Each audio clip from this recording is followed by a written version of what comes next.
Good morning. We're continuing with our study of the scriptures with a look at St. Paul's distinctive doctrines and practice. And we're looking today at the that early misunderstanding about the imminent return of the Lord. Today we're looking at the first letter of St. Paul to the Thessalonians, chapter 4, verses 13 to 18.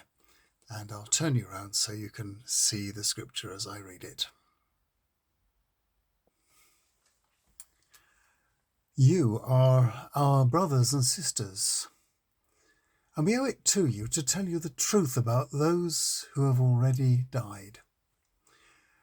We want to avoid making you sad and hopeless. What we believe is this: Jesus died and rose again. Because of this, we believe that along with Jesus, God will also bring back those who have died believing in him. What we are teaching you now is exactly what the Lord himself taught. Any of us who are still alive on the day the Lord returns will not have precedence over those who have already died. When the command is shouted, the archangel's voice and God's trumpet will be heard, and the Lord himself will come down from heaven.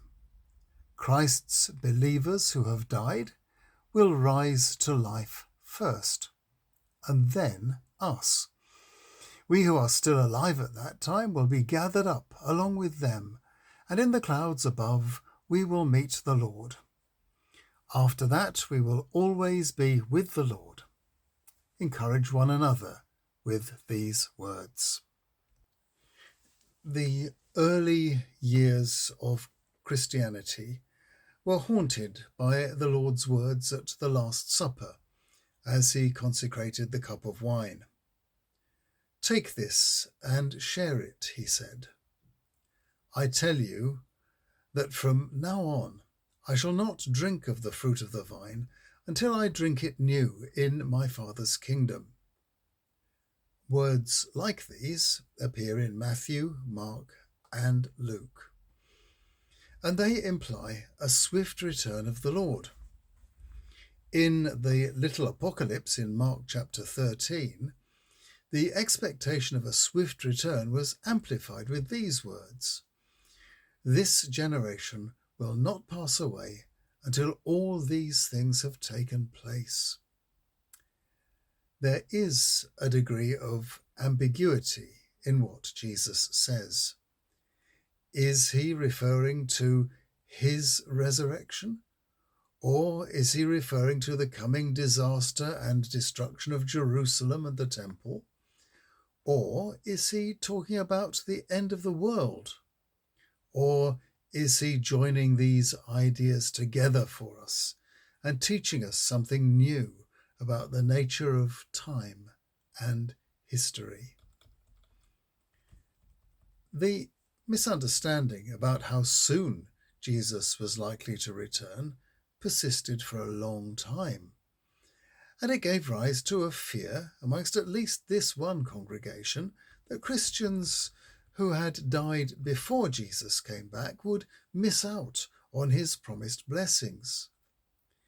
Here Paul's scribe has taken his thoughts and ideas about Jesus coming to the rescue to rescue humanity from our angst and our guilt, and applied them to those who have died already, with no priority being given either to the dead or to the living.